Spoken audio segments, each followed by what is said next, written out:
할 수 있는 행동을, 실천을 우리에게 허락해 주시기를 간절히 기도합니다. 이 말씀을 부탁드립니다. 예수님의 이름으로 기도 올렸습니다. 이제 두 번째 시간 이렇게 참여해 주셔서 감사하고요. 생각해 보고 싶은 주제는 열심입니다. 저는 열심에 대한 스트레스가 많은 사람입니다.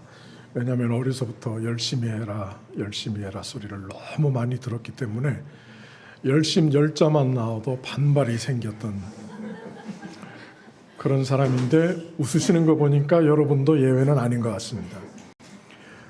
이 열심이라는 단어의 그 사정적 정의, 구글에서 찾아보면 구글은 이렇게 정의합니다. 어떤 일에 깊이 마음을 기울이는 것, 그러니까 어떤 일에 깊이 마음을 기울이는 것. 조금 애매하죠? 그래서 제가 나름대로 이 사전적 정의를 해봤습니다. 어떤 일에 열정을 가지고 우리의 몸과 마음을 집중시키는 것. 구글보다 낫습니까? 구글 팬들이 계시나 봐요. 가만히 계시는 분들이. 그런데 어떤 일에 집중을 해본 경험이 있으십니까?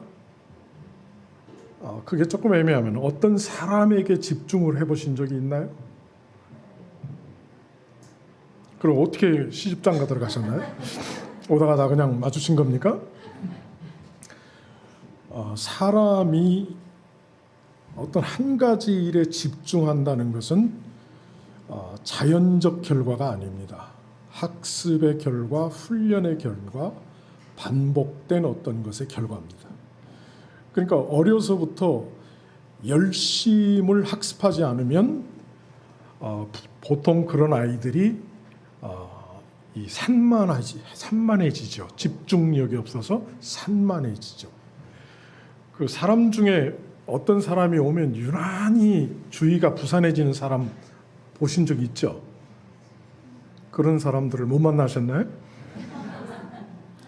저는 그 살아가면서 어떤 사람을 만나면 집중이 되는 반면에 어떤 사람을 만나면 집중을 잘하던 내가 집중을 못하는 걸 많이 경험을 했어요. 여러분 도서관 가면은 유난히 공부가 잘 되죠. 다 학교 다닐 때 안 가신 분들이. 근데 거기 보면 다 공부하잖아요. 집중하잖아요. 그러니까 그런 분위기에 가면 나도 모르게 어떻게 됩니까? 집중하죠. 교회도 마찬가지입니다. 집중하여 주를 섬기는 사람들이 많은 교회에 가면 자기도 모르게 그걸 학습하게 돼요.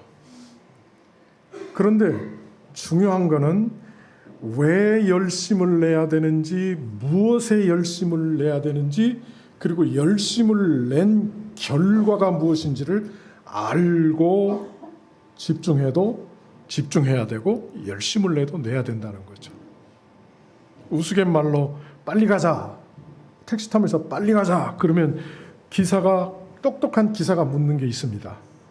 어디로 모실까요? 근데 우리는 빨리 가자 소리는 빨리 가자 하면서 말은 해도 어디로 가자 소리는 잘 안 한단 말이죠. 그래서 오늘 이 시간에는 이 본문에 등장하는 라오디아 교회를 통해서 우리가 좀 열심이라는 주제를 가지고 좀 새롭게 한번 생각을 해보고 싶습니다. 우선 이 교회의 특징을 보면 첫 번째로 신앙의 온도가 미지근한 교회였다. 16절에 보면 그걸 알 수가 있죠. 두 번째 특징은 영적 상태에 대해서 어두운 교회였다. 자기 자신의 영적 상태에 대해서 어두운 교회였다. 17절 그리고 19절에 보면 참 안타까운 특징인데요. 예수님으로부터 책망만 받은 교회였다 하는 것을 알 수가 있습니다.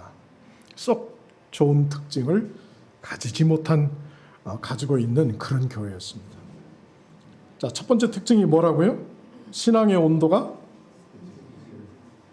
미지근한 물 좋아하시는 분. 저희 집사람 미지근한 물 좋아해요. 근데 일반적으로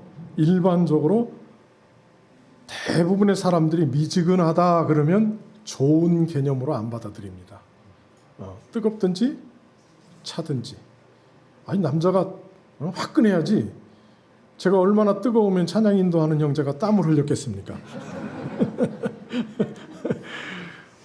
그 다음에 이 교회 두 번째 특징이 뭐예요? 자기 영적 상태에 대해서 어두웠다. 그러니까 자가진단을 못하는 거예요. 자가진단에는 반드시 기준이 필요하다. 세 번째로 다시 한번 반복합니다. 책망만 받았다. 참 이게 참 어떻게 보면 마음 한편을 괴롭게 만드는 특징인데요. 하나씩 생각을 해보겠습니다. 그 중에서 특별히 첫 번째 특징, 신앙적으로 온도가 미지근했다. 이 말을 다른 말로 바꾸면, 오는 본문의 근거에서 다른 말로 바꾸면 열심이 없었다예요. 열심이 없었다. 미지근하다. 그 말을 다른 말로 바꾸면 열심이 별로였다. 그럼 19절을 보면은 이 주님께서 라오디아 교회를 향해 열심을 내라 그렇게 요구하시잖아요.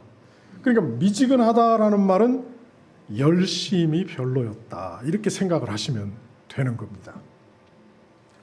여러분, 처음부터 그랬을까요? 처음부터 이 교회가, 라오디아 교회가 그런 교회였을까요? 그렇지 않아요. 성경 전체를 통해서 볼 때 라오디아 교회는 서로 사랑하고 뜨겁게 기도하고 정말 열심히 전도하고 그들의 어떤 그 신앙 생활의 전체적인 측면을 볼 때 굉장히 뜨거웠던 교회였습니다. 그런데 어느 시간부터 점점 식어가더니 마침내 미지근한 상태가 되었다. 보통 뜨겁다 그러면 순복음 생각하기가 쉬운데요. 제가 말하는 뜨거움은 그게 아니에요, 여러분. 어떤 감정적으로 흥분된 상태 또는 제어하기 힘든 어떤 충동적인 열정적인 액티비티 그런 걸 말하는 게 아니에요. 이제 차츰 설명을 드리겠지만 아무튼 이 교회는 굉장히 뜨거웠던 교회였는데 점점 미지근한 상태의 교회가 되고 말았습니다. 그래서 많은 성경학자들이 이 라오디아 교회를 세상 종말에 존재하는 교회들의 그 모습을 상징한다라고 그렇게 해석을 합니다. 여러분이 커멘터리 주석을 자꾸 이렇게 찾아보시면 대부분의 학자들이 라오디아 교회, 말색 교회, 상징하는 교회. 이 레너드 스윗이라는 사람은 이 마지막 시대에 존재하는 교회들의 공통점은 예수님을 향한 열정이 식어져 가는 것이라고 말했습니다. 자, 가만히 생각해 보세요. 분명히 교회는 예수님을 머리로 합니다. 예수님 때문에 구원받고 거듭난 성도들이 지체가 되어서 하나의 공동체를 이루어가는 겁니다. 예수님은 뺄래야 뺄 수가 없는 게 교회인데 정작 그분을 향한 열정이 식어져 간다. 마지막 때의 교회는 예수님을 향한 열정이 식어져 간다. 라오디아 교회와 같다. 요즘 교회들이 그는 라오디아 교회와 같다라고 그렇게 자기의 말을 결론을 내립니다. 말씀에 대한 열심도 그렇고 간절한 기도의 상실, 영혼에 대한 부담감, 친밀감 있는 성도의 교제가 점점 식어져 갈 때 교회는 어떤 공동체가 될까? 한번 상상을 해보세요. 설교 시간에 졸고 있고 그 다음에 기도 시간에 그냥 채 5분도 안 돼서 코 골기 시작하고 그 다음에 성도 간의 교제는 그냥 먹자판이 돼버리고 그게 부족해서 그냥 다들 모여서 고돌이나 치고 있고 그게 이제 구역예배, 실제로 구역예배의 현장에 그런 일들이 있더라고요. 정말 가슴 아픈 일이죠. 이런 식으로 자꾸 교회가 시들어져 간다고 생각해 보세요. 그런데 안 나갈 수는 없어. 왜냐하면 안 나가면 외로워지니까. 그런데 가면 그냥 그저 그런 거야. 그런데 한편으로는 또 부담 없고 좋아. 나만 그런 게 아니라 다 그러니까. 비정상이 정상으로 느껴지는 상황이라면 그 교회를 한번 상상해 보세요. 거기에 영혼의 거듭남이 있을까요? 거기에 영혼 구원이라는 그 엄청난 사역을 위한 그 희생이 있을까요? 주님께서 그 교회를 보고 감동하며 내 사랑하는 자녀야라는 그 탄성이 예수님에게로부터 들려질까요? 상상을 해보면 교회가 미지근해진다는 것은, 그 교회를 구성하는 성도들이 미지근해진다는 것은 참으로 끔찍한 일이 아닐 수 없는 것입니다. 그래서 정말 이 라오디아 교회가 오늘을 사는 다수의 성도들을 상징하고 다수의 교회들을 상징한다면, 그리고 그 사실에 공감하실 수 있다면 오늘 말씀에 잘 주목하시고 함께 상고하는 것이 필요하겠습니다. 첫 번째로, 열심히 사라지는 까닭 이유가 무엇일까요? 이미 말씀드렸던 대로 이 교회가 처음부터 미지근했던 교회라고 생각하면 오해입니다. 믿음의 온도가 뜨거웠던 교회가 점점 식어지더니 이제는 미지근해져서 예수님이 토해버리지 않으면 안 될 정도가 되었다. 자, 왜 그렇게 되었을까요? 그 이유를 오늘 본문 17절에 보면, 이는 네가 이르기를 나는 부자라 내가 재산을 불렸으니 아무것도 부족한 것이 없다 하면서, 여러분, 이 17절에 라오디아 교회의 믿음의 온도가 미지근해진 첫 번째 이유로 자기 만족에 빠진 것을 지적하고 있습니다. 나는 부족함이 없다. 여러분, 부족함이 없어. 참 나는 너무 감사해. 이 단계도 있지만 부족함이 없다 보면 정말 부족함이 없는 상태에서 오는 슬럼프가 있어요. 뭔가 조금 모자란 듯 해야지. 사람도 그렇잖아요, 그죠? 이렇게 좀 완벽한 사람 좀 부담스럽지 않아요? 좀 뭔가 약간 부족한 사람이 있어야 만만해 보여서 얘기도 하고 친해지고 그런 거죠. 그런데 완전 퍼펙트하다, 부족함이 없다, 그럴 때 찾아오는 슬럼프가 있다는 거예요. 이거는 비단 라오디아 교회뿐만 아니라 누구든지 자기 만족에 빠지면 첫 번째로 나타나는 현상이 열심히 식어지는 거예요. 열심히 안 해요. 열심히 안 해요. 경제적으로 아쉬운 것이 없고 배가 부르면 말씀을 사모하던 사람도, 기도를 열정적으로 하던 사람도 점점 자기도 모르게 다운이 되기 시작하는 거예요. 그런가 하면 두 번째로, 오늘 본문이 17절이 제시하는 이 미지근함의 원인은 영적 상태에 대해서 무지해지면, 아까 말씀드렸죠. 미지근한 사람들이 모여있는 곳에 가면 한편으로 위로도 된다. 나만 그런 게 아니라 다 그러니까. 여러분, 그 아시는 스토리 하나 말씀드릴까요? 개구리 실험인데, 처음부터 뜨거운 물에 집어넣으면 반사적으로 탁 튀어요. 개구리 점프력은 대단하잖아요. 개구리 뒷다리 다 드셔보셨잖아요. 포장마차에서 그 단골 메뉴인데 얼마나 강합니까, 점프력이. 그런데 아예 처음에 개구리가 좋아하는 온도에다가 탁 넣어놓고 밑에서 살살 버너로 불을 가열하면 펄펄 끓어도 모르고 그냥 쭉 뻗어버려요. 푹 익어버려요. 제가 무슨 말씀을 드리려고 하는지 이해가 되시죠? 17절 다시 보세요. 이는 네가 이르기를 나는 부자라 내가 재산을 불렸으니 아무것도 부족한 것이 없다 하면서, 자, 같이 읽어요. 네 비참한 것과 가련한 것과 가난한 것과 눈먼 것과 벌거벗은 것을 알지 못하기 때문이라. 영적 무지는 자기 만족의 자연스러운 결과죠. 아쉬운 게 없고 당장 간구할 것이 없어지면 점점 영적인 일과 행위에 무관심해지는 현상은 이 시대의 교회에도 충분히 발생할 수 있는 겁니다. 은혜교회에도 발생할 수 있어요. 목사님, 저희 교회를 알면 얼마나 안다고. 안 봐도 비디오예요, 그거는.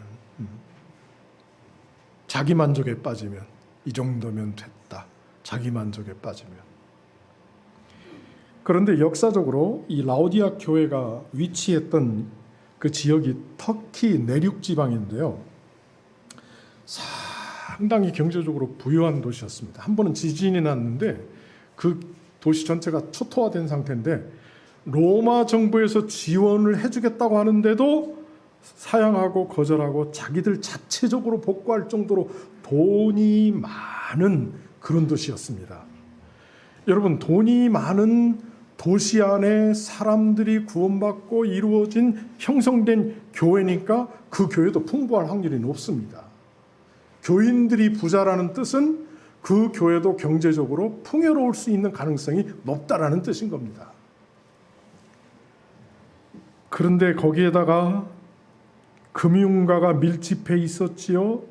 그 당시에 제약 기술이 뛰어났지요.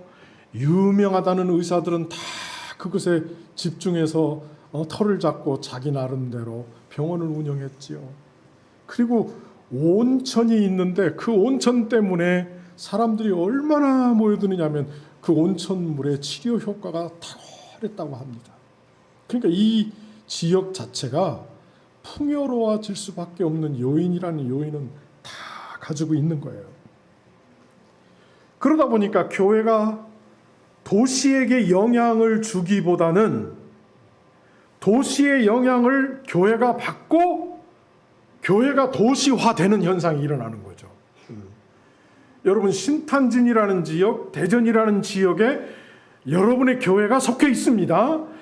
여러분의 교회가 시작될 때부터 주님으로부터 주어지는 묵시적 의무감이 뭐냐면 교회를 향해서 말씀의 영향, 복음의 영향을 미쳐야 된다는 묵시적 책임감이 있는 겁니다. 그런데 교회가 영향을 주기보다는 오히려 교회의 영향을 받기 시작할 때 여러분의 교회도 예외는 아닌 거죠. 예외는 아닌 거죠. 왜 정치와 종교가 분리돼야 되는지 아십니까? 물론 예수님이 가이사의 것은 가이사에게, 그리고 하나님의 것은 하나님에게 이렇게 말씀도 하셨지만 정치와 종교가 분리돼야 되는 강력한 이유 중에 하나는 교회가 도시로부터 그 정부로부터 영향을 받는 것에 거리를 두기 위해서, 담장을 쌓기 위해서 그러는 겁니다. 미국의 독립침례교회들의 운영하는 학교들의 대부분은요, 무인가 신학교예요. 규모로 따지면 일반 종합대학 못지않죠. 큰 학교들인데도 일부러 인가를 안 냅니다. 왜 안 냅니까? 이유는 딱 하나입니다. 그 도시를 움직여가는 정치인들의 영향력을 차단하기 위해서 그러는 겁니다. 그게 이유입니다, 여러분. 그런데 애국심 앞세워가지고 요즘 목사들 중에 어떤 사람들 보면은 그냥 교회가 지원 세력이 돼버려요. 무분별하게. 그러다 보면 사람이라는 건 기부엔 뭐가 있어요? 영어 수준이 조금 주고받는 게 있게 되잖아요. 그러다 보면 교회가 시장이 온다, 누가 방문한다 그러면 예수님은 온데간데 없고 그 사람이 포커스가 되는 거예요. 막아야 합니다.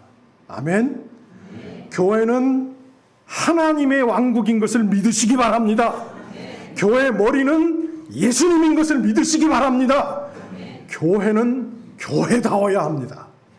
그들이 와서 세상에 이런 곳이 있구나. 이렇게 돼야 됩니다, 여러분. 그런데 그게 희미해지기 시작하면 영향을 주는 게 아니라 영향을 받기 시작하는 겁니다. 그래서 저는 이 풍요로움 속에서 도시의 영향을 받아 영적인 상태를 파악하지 못할 정도로 미지근해진 이 교회를 생각하면서 하나님이 구원받은 그리스도인의 삶 가운데 또 그들의 공동체인 교회에게 시련과 어려움을 가끔씩 허락하시는 이유가 있다. 오히려 그게 좋겠다. 자극제가 되고. 우리가 보통 어려움 당하면 어떻게 해요? 그 시련을 빨리 마감해달라고 기도 많이들 하시죠. 그렇게 기도하면 안 돼요. 주님 보고 그 어려움을 의도적으로 허락하신 주님 보고 그거 빨리 중단하세요. 아셨죠? 안 하시면 골치 아픕니다. 아시죠? 이거하고 똑같은 거예요. 그건 참 주님께서 받으실 수 없는 기도예요.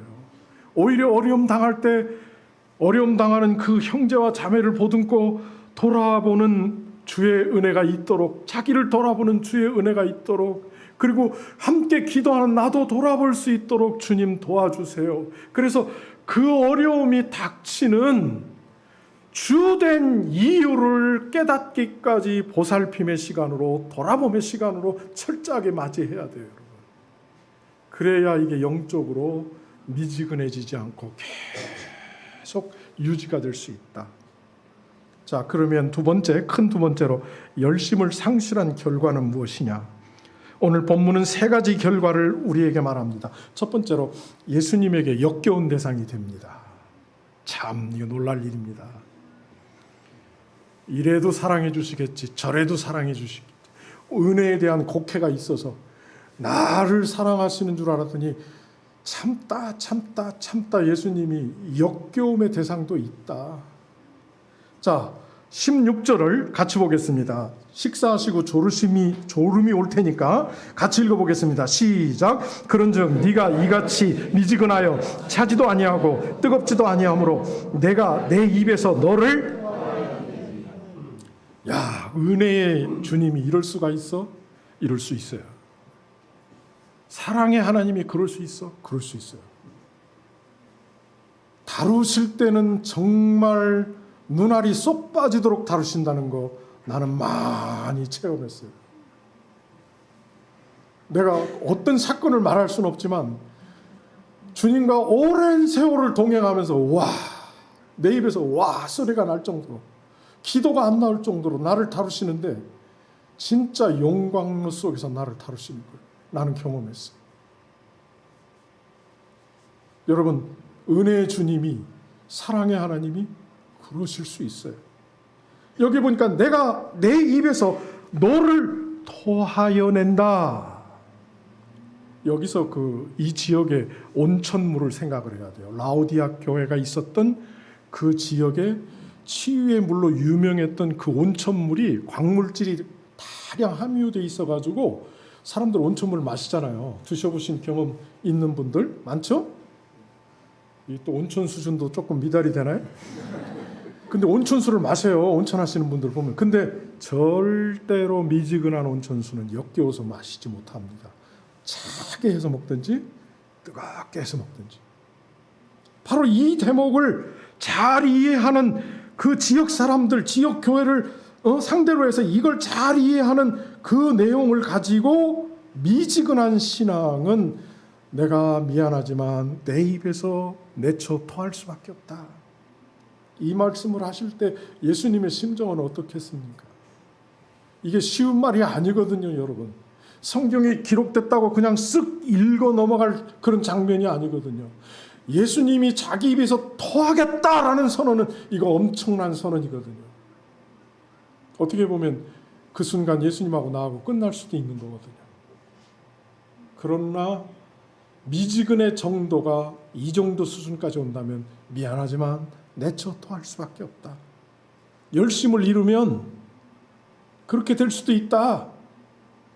아직 열심이 있으신가 봐요? 전혀 걱정을 안 하시는 표정이네. 그러니까 여러분, 우리가 열심을 향해서 떠나는 순간에 우리가 생각해야 돼요. 내가 잘못하면 이러다가 계속 이렇게 나간다면 내쳐 토해지는 대상이 될 수 있다. 여러분, 주님은 우리를 뜨겁게 사랑하셨습니다. 잘하시잖아요. 자기 생명도 아끼시지 않았잖아요. 십자가의 모진 고통도 우리를 뜨겁게 사랑하셨으므로 감당하셨잖아요.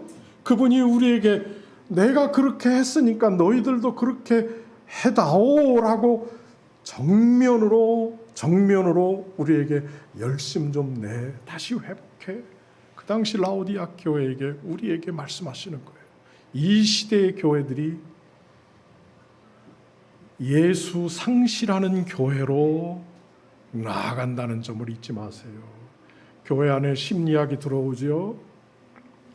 교회 안에 진화론이 들어오죠. 유실론적 진화론.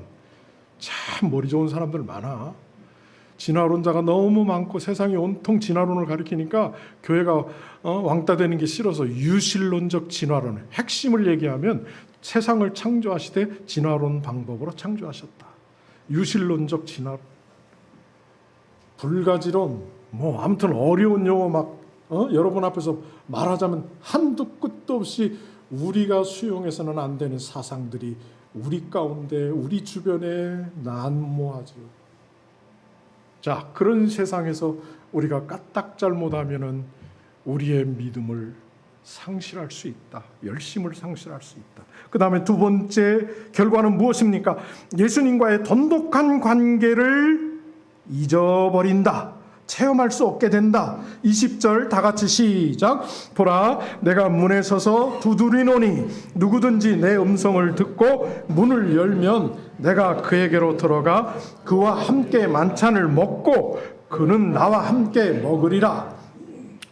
많은 분들이 회개하고 예수님의 복음을 받아들이면 영접 기도할 때 이 구절을 쓰더라고요. 저도 쓴 적도 있고. 그런데 이 구절은 불신자들이 영접하는 것과 상관이 없습니다. 신앙의 열심을 상실한 분들이 그 열심을 회복하게 될 때, 혹은 그 열심을 유지하는 상태에서 예수님과의 돈독한 관계를 나타내는 구절입니다. 자, 여러분, 예수님과의 관계가, 현재의 관계가 개인적으로 어떠십니까? 실감나게 느끼게 하기 위해서 부부 간의 혹은 부모 자식 간의 관계의 온도는 몇 도이십니까? 그렇게 측정을 똑같이 해보세요. 예수님과 나와의 관계는 몇 도인가? 몇 도인가? 자, 1부터 10 기준으로 해서 5에 해당되시는 분 손들지 말고 마음으로 나는 5다. 7에 해당되시는 분 7 정도 괜찮아요. 8, 9, 10 기대하지도 않아요. 그런데 내가 나를 스스로 볼 때 5에서 7 정도, 5에서 7 정도. 어떤 분이 재밌게 설명을 했는데 목사의 온도가 보통 7 수준이랍니다. 한국 목사님들은 특히 자식 내팽개치고 부인 내팽개치고 그저 교회를 위해서 목숨을 걸었는데 어느 날 교회에서 쫓겨나고 그런 분들 많답니다. 그러니까 얼마나 뜨거우면 그러겠어요. 자, 잘 생각해 보세요. 돈독한 관계의 지수. 이거 오늘 밤에 가서 고민해 보셔야 돼요. 만찬이든 조촐한 애찬이든 함께 식탁을 나눈다는 거. 이거는 같이 합시다. 보통 사이가 아니다. 좋으세요? 다시 해봅시다. 보통 사이가 아니다. 특히 한국 사람들 된장찌개 하나 끓여놓고 이 숟가락 저 숟가락 막 헤엄치면 그런데도 막 먹죠. 이게 보통 사이입니까? 보통 사이가 아닙니다. 코비드 때의 그 버릇들이 싹 사라졌죠. 이제 따로 볼을 갖다 주고 국자를 갖다 놓고 그렇게 시작하는데 얼마 전부터 보니까 그것도 상관 안 하고 옛날로 돌아가서 그냥 이 숟가락 저 숟가락이 헤엄치는 그런 장면들이 다시 연출이 되더라고요. 보통 사이 아니에요, 여러분. 게다가 잠까지 같이 잔다. 잠 얘기하면 남자 여자만 생각하는 분들이 있는데 남자가 됐든 여자가 됐든 같이 먹고 같이 잔다. 한 지붕 아래서 산다. 보통 사이가 아니에요. 그죠? 예수님과의 관계에서 열심 지수가 뜨거우면 뜨거울수록 예수님과의 관계가 돈독한 관계가 이루어진다. 반대로 생각하면 열심의 지수가 낮을수록 예수님과의 관계가 소원하다. 이렇게 그냥 쉽게 생각을 해보자고요.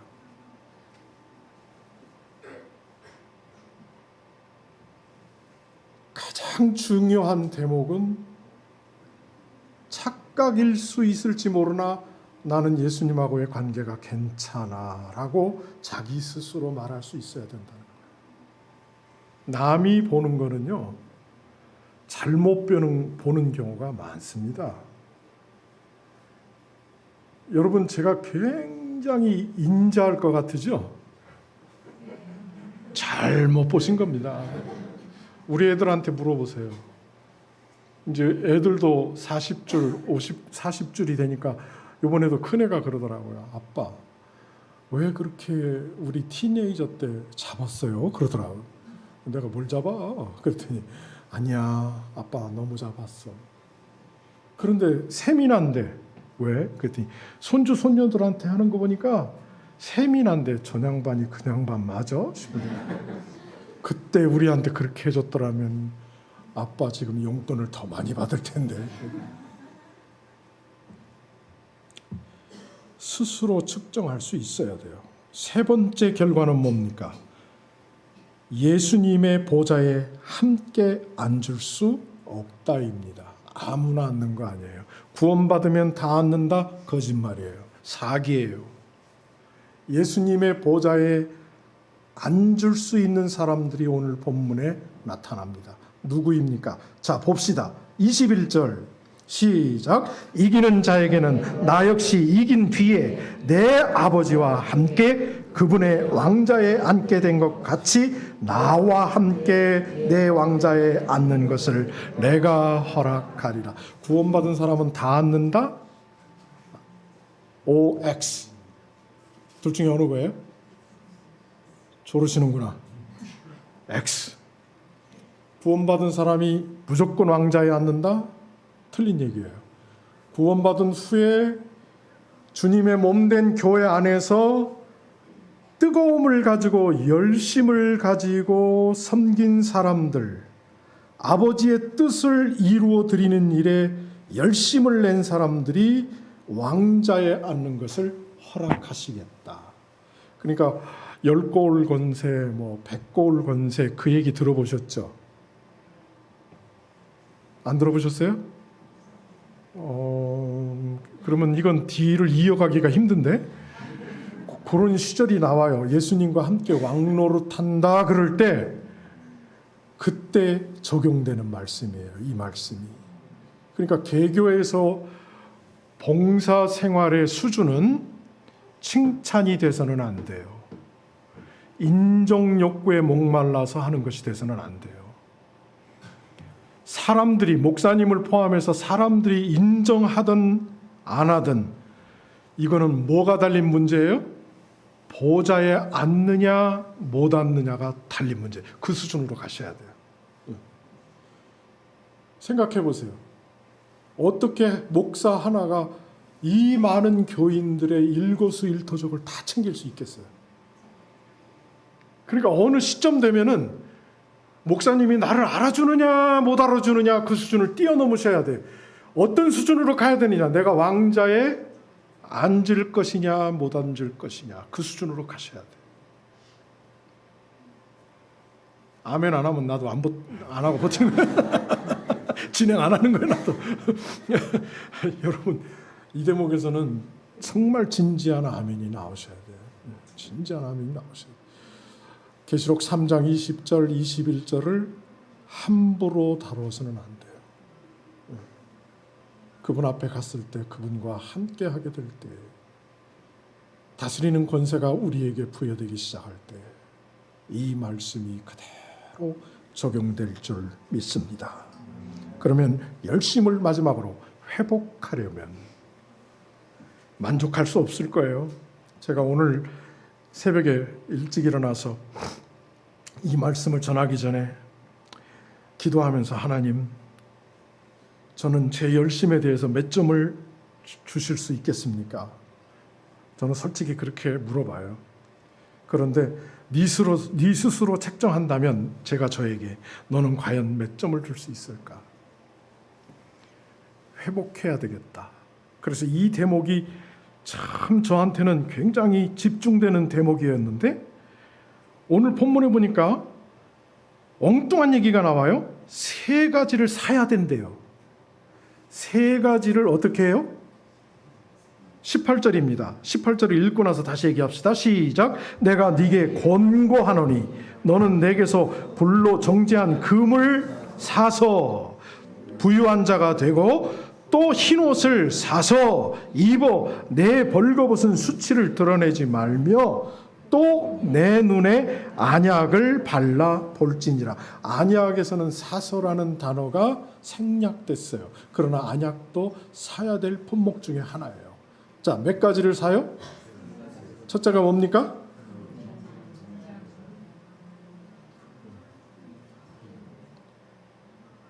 불로 정제한 금. 그 다음에 두 번째가 흰옷. 세 번째가 안약. 자, 그럼 산다라는 단어를 우리가 잘 봐야 돼요. 구원은 은혜로 받았죠. 그죠? 구원은 거저 주시는 거죠. 철저한 하나님의 은혜인 줄 믿습니다.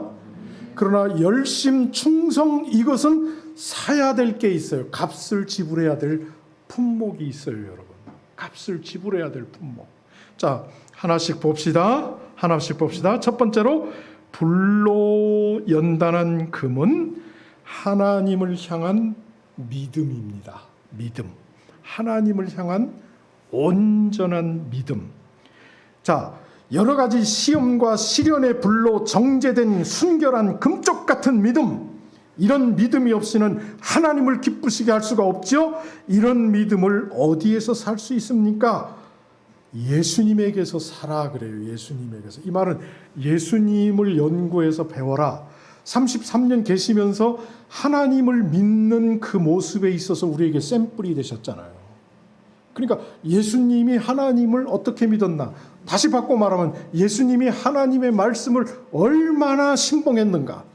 믿음은 말씀이고 말씀이 믿음의 대상이잖아요. 그렇죠? 그러니까 믿음하면 뭘 떠올려야 돼요? 불이야! 이걸 떠올려야 됩니까? 아니에요. 옛날 얘기예요. 그거는 은사주의를 곡해한 교회들이 잘못 가르친 얘기예요. 믿음은 믿음의 근거인 성경이 떠올라야 될 줄 믿습니다. 그게 독립침례교 신앙입니다. 그러니까 이 시대에도 옛날에도 하나님은 말씀으로 우리 가운데 소통하셨다. 이제는 성령의 감동 가운데 완성된 성경으로 소통하신다. 근데 어떤 분은 성경은 누구에게나 다 얘기하는 거잖아요.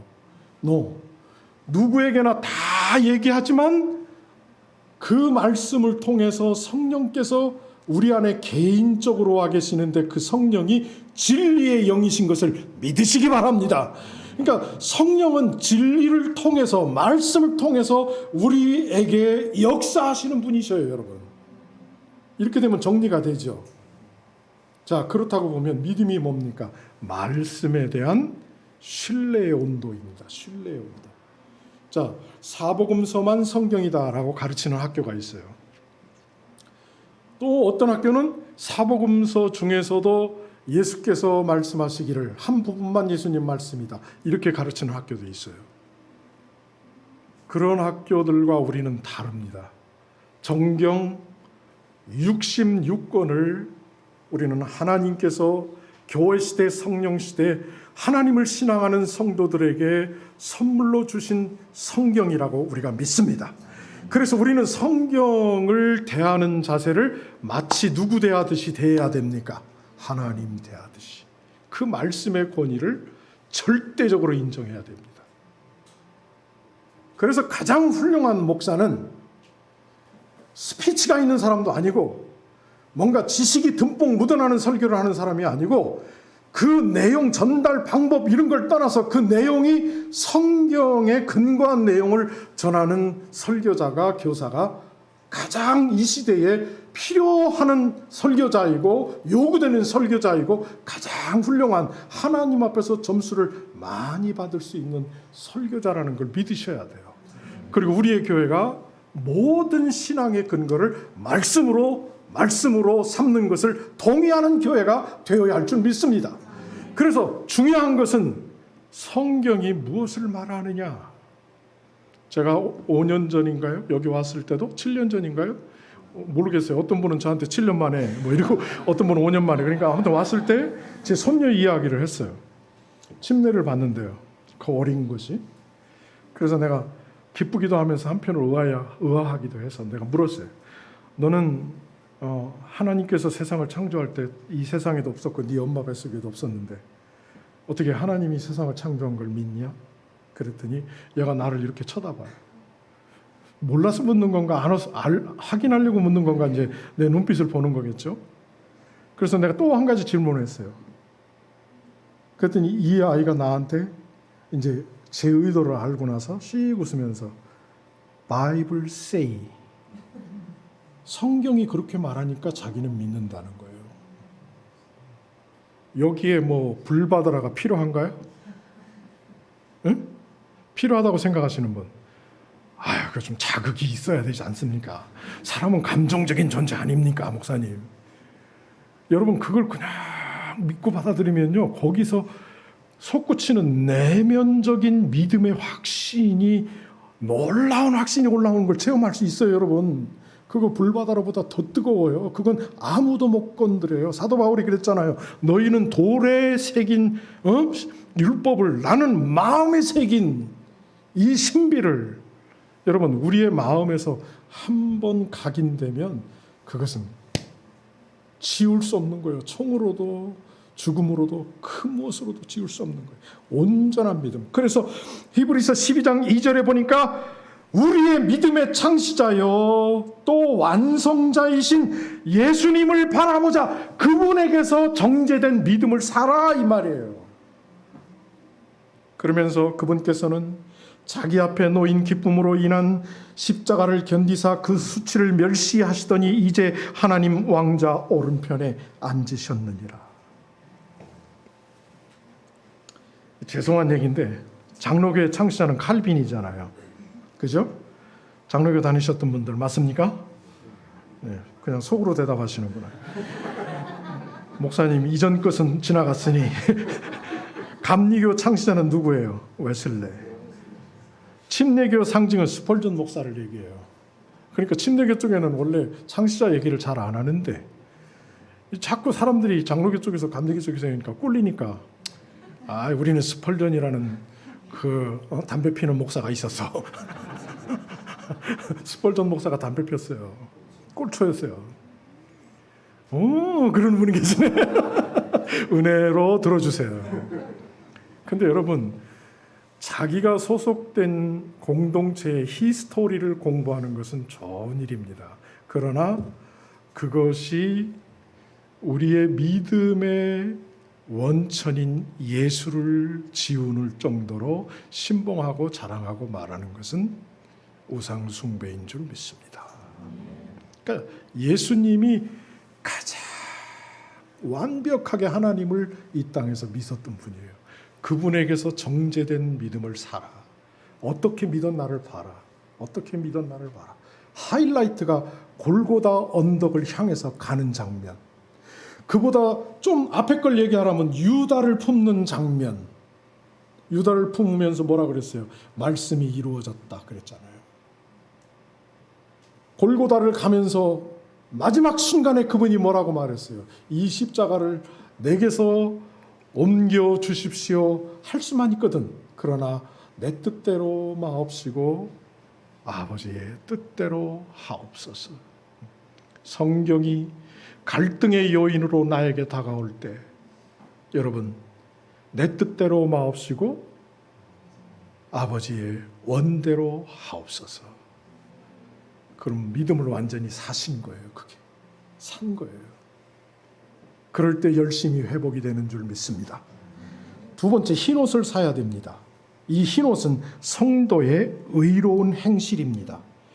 요한계시록 19장 8절을 같이 읽겠습니다. 시작. 그녀가 깨끗하고 희고 고운 아마포 옷을 차려 입도록 허락하셨는데 그 고운 아마포는 성도들의 의인이라. 여러분, 부족하지만 자꾸 주 안에서 주님과 동행하고 주님을 배우고 주님을 따라하고 주님과 더불어 함께 하다 보면 성도들의 삶에도 의의 열매가 맺기 시작해요. 이 의의 열매가 지속돼야만 우리의 열심이 유지될 수가 있다. 반대로 이야기하면 우리의 열심을 꺾는 기죽는 순간이 언제예요? 우리의 범죄죠. 그러니까 범죄가 더 많을 때 우리는 자꾸 기가 죽어요. 나 같은 것이. 예? 그러나 반대로 의의 열매가 하나님 앞에서 인정되는 의의 열매를 많이 맺힐수록 어때요? 우리의 기가 살아나지요, 뜨거워지지요, 충천하게 될 줄 믿습니다. 승천이 아니에요. 충천하게 될 줄 믿습니다. 바로 그런 의미에서 우리가 바르게 사는 거예요.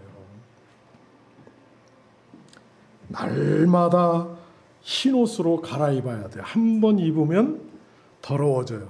그럼 벗고 또 갈아입고 벗고 또 갈아입고, 그래서 모임이 주일마다 있는 거예요. 아멘. 와서 여러분 벗고 입는 거예요. 야, 오늘은 목사님을 통해서 어떤 옷을 입혀주실까, 우리의 믿음의 어떤 부분을 만져주실까 기대하면서 여러분 참 설레는 마음으로 오시는 줄 믿습니다. 그럴 때 우리가 자꾸 누구의 형상을 닮아가요? 그렇습니다. 이것이 부족하다면 매일 하세요. 매일. 뭐 보통 경건의 시간, quiet time 이렇게 말하죠. 근데 여러분, 경건의 책자를 가지고 경건의 시간을 갖는 거는 약방에 있는 약을 모조리 먹다가 나한테 필요한 게 딱 걸리는 거하고 똑같아요. 나쁘다는 거 아니에요. 하시면 좋아요. 미리 예방도 될 수 있고 좋은데, 차례대로 먹다가 나한테 필요한 게 딱 걸리는 것보다는 성경에서 내 필요를 찾아가는 능력을 기르는 게 중요해요.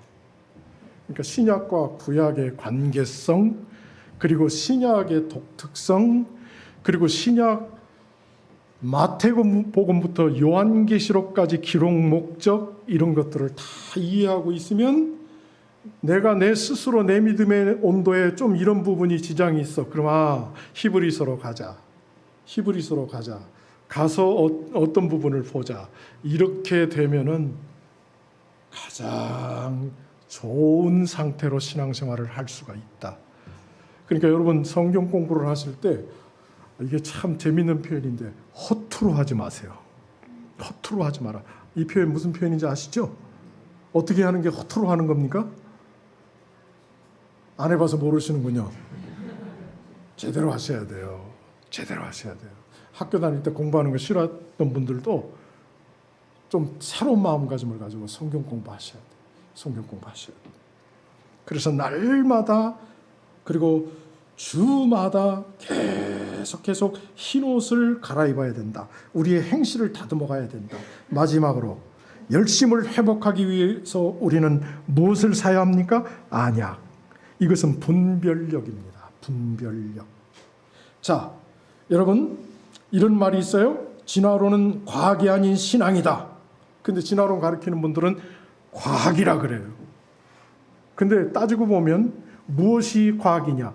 과학에 대한 정의를 놓고 진화론을 놓고 보면 절대 과학이 아니에요. 가설이에요. 가설. 무슨 얘기를 하는지 좀 더 들어보세요.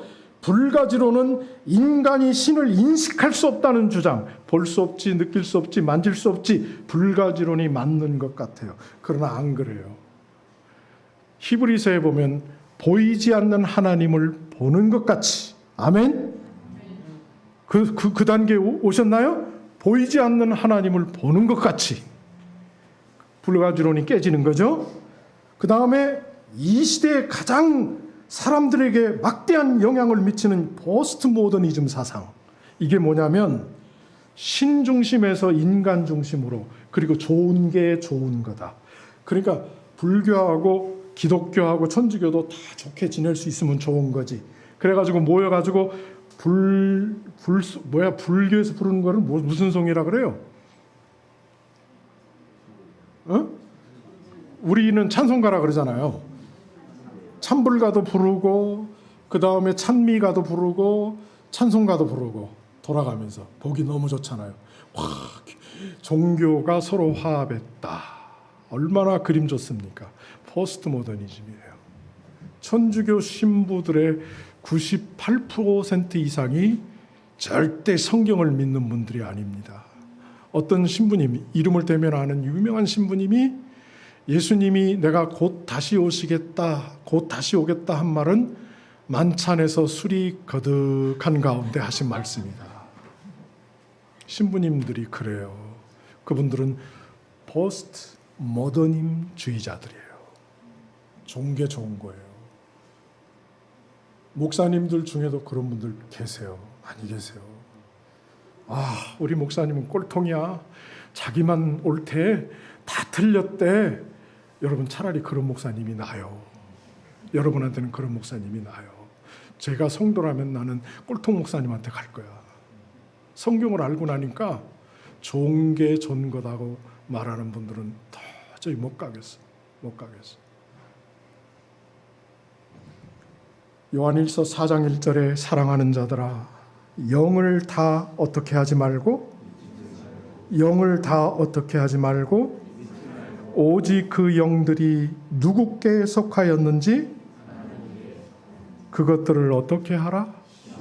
자, 시험하려면 내가 알아야 시험할 수 있죠. 내가 모르면 따라서 하세요. 당한다, 끌려간다, 푹 빠진다. 정명석을 추종하는 사람들이 다 지식인들인 거 아세요? 그를 변호하는 변호인들이, 검사들이 다 지식인들인 거 아시죠? 그런데 정명석이를 분별할 수 있는 영이 그들에게는 없는 거예요. 세상적 전문적 지식 그 분야에서는 탑에 있지만 안타깝게도 그게 없는 거예요. 그런데 이것은 절대 자격 시험을 요구하잖아요. 분별력은 자격 시험을 요구하지 않아요. 이 분별력은 성령께서 가르치신 것을 통해 주어진다. 고린도전서 2장 13절에 또한 우리가 그것들을 말하되 사람의 지혜가 가르치는 말로 아니하고 성령님께서 가르치는 말로 하나니 곧 영적인 것들은 영적인 것으로 비교하느니라. 포인트는 성령께서 가르친 것, 그게 성경인 줄 믿으시기 바랍니다. 너무나 많은 것을 가르쳤지만 이 시대를 살면서 신앙하는 우리를 위해서 집약해 놓은 게 성경 66권이다. 여러분, 그 중에서도 특히 번역판을 가지고 신앙생활하는 우리에게는 어떻게 번역되어 있느냐가 굉장히 중요한 거예요. 그리고 그 번역판이 무엇을 근거로 해서 번역했느냐가 중요한 거예요. 우리 가운데에는 킹제임스 흠정력이 보존된 성경인 것을 믿으시기 바랍니다. 가장 잘 보존된 성경인 것을 믿으셔야 돼요.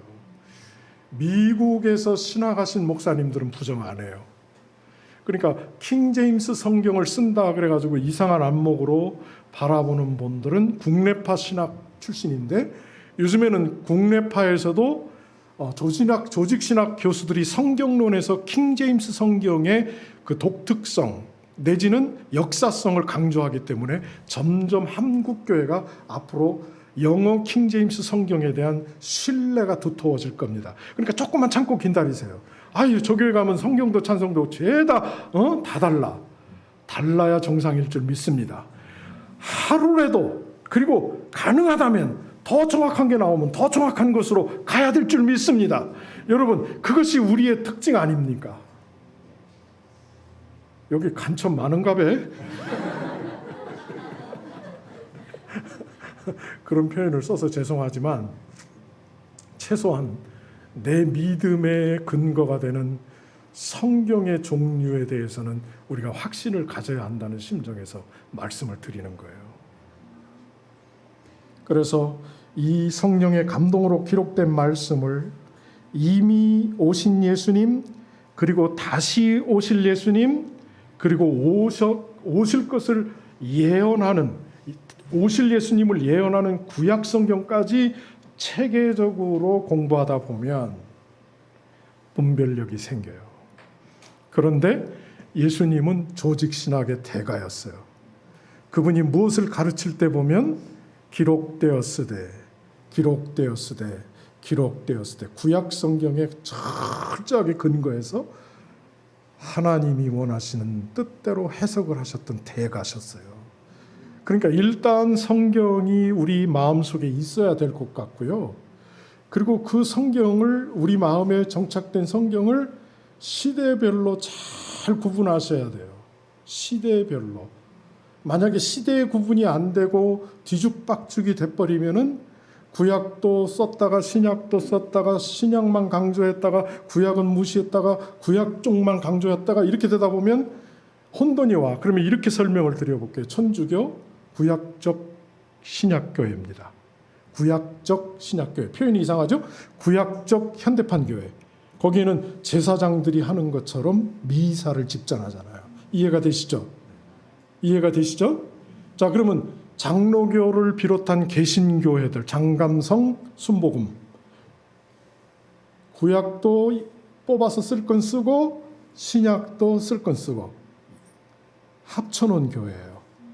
예를 들어서 만인 제사장을 가리키면서도 목사의 특권, 축복, 저주권이 계속 유지되는 건 뭐예요? 구약적이죠. 제사장들의 권한이죠. 그걸 가지고 성도들을 다스리면서 신약교회를 이끌어간다. 온전한 신약교회가 같이 합시다. 나올 수 없다. 안 하면 간첩. 그러면 신약교회는 뭡니까? 사도들의 믿음의 터 위에 세워진 교회. 12사도들의 터 위에, 믿음의 터 위에 세워진 교회. 그러니까 구약은 부정하지는 않지만 신약에 초점을 맞추어서 신앙생활을 하고 교회를 가르쳐가고 예수님의 재림을 대비하는 교회. 그게 우리 독립침례교회인 줄 믿습니다.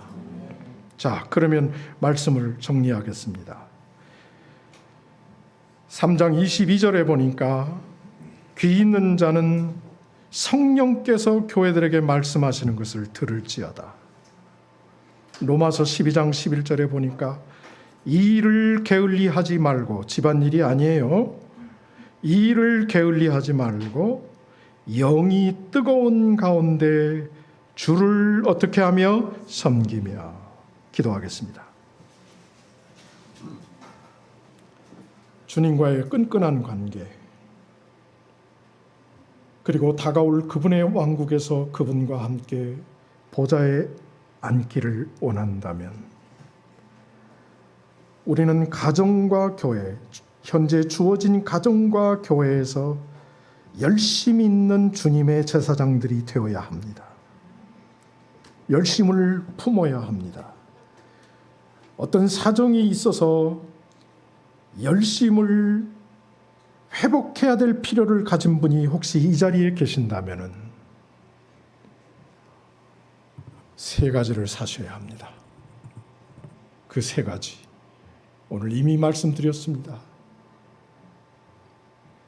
사랑의 아버지 하나님, 저희들 도와주세요. 저희들 도와주셔야만이, 붙잡아 주셔야만이 당신을 향한 열심을 유지할 수 있습니다.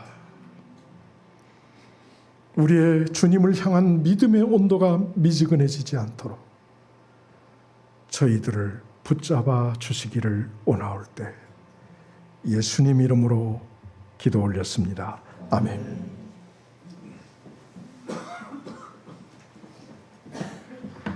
예, 최은성 목사님과 귀한 말씀, 연달아 감사, 그 체력도 힘드실 텐데 전해주셔서 너무 감사합니다. 우리 교회에 꼭 필요한 말씀, 은혜에 대해서 얘기해 주시고 또 도전에 대해서 얘기해 주셨습니다. 이 말씀 정말 저한테도 너무 은혜가 되고 또 도전이 되고 여러분들한테도 그런 줄 믿습니다. 원래 사람이 높여지면 안 되지만 말씀 속에 감추라고 하셨지만 너무 감사하기 때문에 우리 목사님 잠깐 일어나시면 우리 박수로 감사 인사를 드리도록 하겠습니다. 앞으로는 좀 사경에 맞춰서 귀국을 하시면 좀 한 4번에 걸쳐서 뭐 특강 이렇게 해주시면 좀 좋을 것 같습니다. 위에서 우리 성도님들이 기도해 주시면 하나님께서 꼭 들어주시리라 믿습니다. 예, 그럼 오늘 오후 모임 이것으로 마치도록 하겠습니다. 감사합니다.